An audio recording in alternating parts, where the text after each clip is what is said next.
By the time the next day's light spills over the horizon, the hum of industry has already begun again. You are standing near the workshops on the city's edge, where the smell of hot sand, ash, and flax fills the air like a strange perfume. Here is where the magic of smoothness truly happens, the domain of tools and tricks, of quiet genius hidden in plain sight. The workers move with calm precision. You watch a man heat a round clay jar filled with sand over a small charcoal brazier. When it's hot enough to make the air shimmer above it, he pours the contents into a shallow basin, letting the sand spread evenly. Then he lays a damp linen strip across the top, presses it with a polished river stone, and waits. The hiss of moisture meeting heat is faint but satisfying, like the world's oldest version of steam pressing. You crouch down, fascinated. That actually works? You ask. The man chuckles without looking up. Of course it does. The trick is patience. The sand never lies. Historians still argue whether such sand heating methods were universal or limited to temple workshops, but archaeological finds hint at similar tools: smooth basalt stones and flat pottery discs with traces of soot beneath. You imagine some apprentice, centuries ago, accidentally burning a hole through his master's prized cloth and muttering apologies while everyone pretends not to laugh. Nearby, another artisan uses a different technique. He takes a lump of polished ivory and rubs it along the cloth with long, rhythmic strokes. The friction alone smooths wrinkles, leaving a faint sheen. You try it yourself on a scrap and nearly drop it when it squeaks. He grins. You'll learn. The linen listens when your hands are steady. You suspect is half teacher, half philosopher. The workshop is full of such small wonders, ingenious, humble tools that seem almost alive with memory. A woman uses a flint scraper to remove stray fibers from a robe's surface.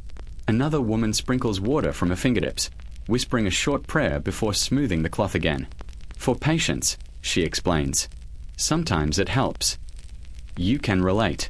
In one corner stands a chest filled with curious items: rounded stones, fragments of shell, shards of polished pottery. Jedit joins you there, holding up one of the pieces. We call these our quiet tools, she says. They do not shout like fire or water. They whisper the fabric into place.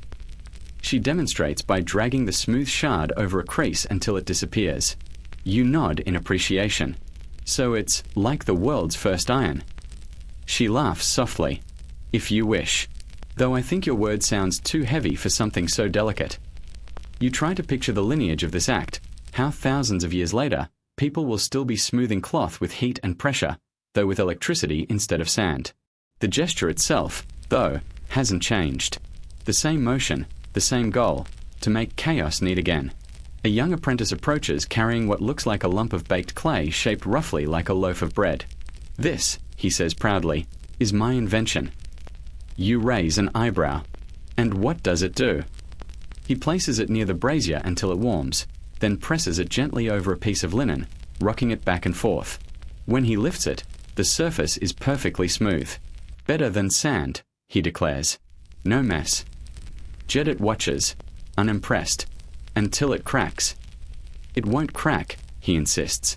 It will, she replies, smiling. He sighs dramatically, the eternal sound of apprentices everywhere. You suppress a laugh. Historians still argue whether this moment counts as innovation. You say under your breath. Jedit snorts. Historians always argue. Linen does not. A breeze wanders through the open windows, carrying the smell of hot clay and singed flax. It's oddly comforting, like bread baking. You notice that the workers hum softly as they go, voices overlapping in low harmony. The song has no beginning or end. It's simply there, like the rhythm of the Nile. You drift toward a back table where older tools are laid out for repair. Some are so worn that the stone edges have gone smooth as skin. These belong to my grandmother, one man says. She taught me that the smoother the tool, the kinder the cloth. He turns the stone over in his hand as though greeting an old friend. We don't throw them away when they're old. They've learned too much. The idea makes you pause. Imagine a world where tools are not just used, but remembered. Where every scratch tells a story of the human hand that held it. In the corner of the room, you find a collection of clay molds shaped like hands and feet. What are those for? You ask. Jedit glances over. For shaping linen into form before it cools. The gods prefer their statues well dressed. You can't help but chuckle at the thought of divine mannequins waiting for their daily outfits.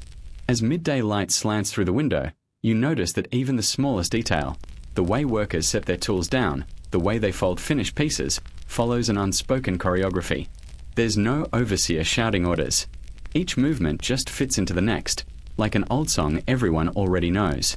You try your hand again with the ivory smoother, this time gentler, slower. The linen sighs beneath it, the wrinkle yielding under the stroke. It's strangely meditative. The sound of the ivory gliding is almost like the hush of the river at night. Not bad, says Jedit quietly beside you. You've learned something. You smile. Patience. Patience, she agrees, and respect. Linen is stubborn, but it remembers kindness. Her words settle into you like warm sand. Outside, the hum of life continues. Donkeys braying, children shouting, merchants haggling. But here in the workshop, time feels suspended. You could almost believe the world runs on the rhythm of polishing stones and folded cloth.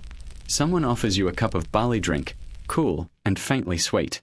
You take a sip, savoring the grainy comfort. Do you ever get tired of this?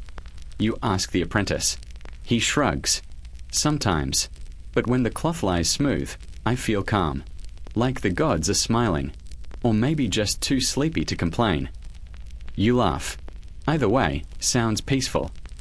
He nods. That's enough. The day drifts on. More sand is heated, more linen pressed, more quiet laughter shared. You begin to notice that even the flaws, tiny scorch marks, uneven folds, are accepted with grace. Perfection is for the sun, Jedit says. We just borrow its light. By evening, the workshop glows gold. Finished linens hang like clouds suspended from wooden beams, the scent of heat still clinging to them. You trace a finger over one, marveling at how alive the fabric feels, warm, resilient, endlessly patient. You think back to your own time, to the whirring buzz of electric irons, the frantic rush to smooth something just so you can wrinkle it again 5 minutes later. Somehow, the Egyptians seem wiser. Their ironing isn't about appearances, it's about rhythm, repetition, pace.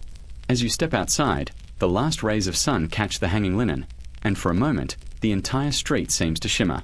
You pause, taking it in, a quiet ache of admiration curling through you. The tools may be primitive, but the philosophy behind them feels eternal. Slow down, smooth what you can, and let the rest unfold naturally.